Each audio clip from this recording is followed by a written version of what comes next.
ساڵ با بڵین لە ئەمڕۆدا ئەبێتە 74 ساڵ کە سیاسەتمەدار زمانەوان هەروەها ڕۆژنامەوان و نووسەر جەلادەت بەدرخان کۆچی دوایی کردووە.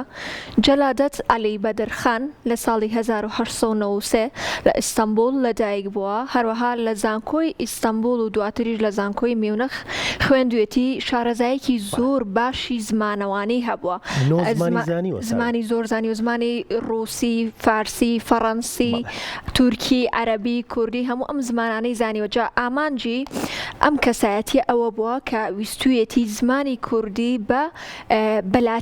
بەلاتینی کوردی بنووسرێت و هەر بۆ ئەم مەبەستەش گۆڤاری هاواری دەرکردووە.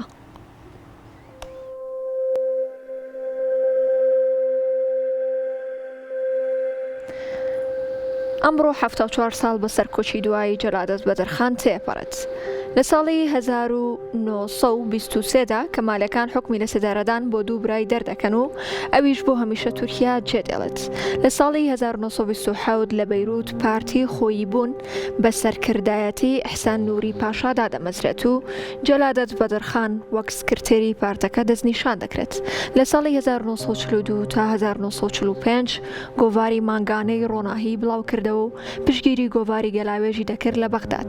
لە کتێبە بەناوبانگەکانی ئەلفوبەی کوردی و بنەماکانی ڕێزمانی کورمانچی و نوێژی ئێزیدین. جەلادەت بەدرخان بە یەکێک لە پێشەنگەکانی سیاسەت، ڕێزمان و ڕۆژنامەگەری کوردی دادەنرێت. دوجار لە 15 تەمموزی 1951 لە دیمەشق کۆچی دوایی کرد.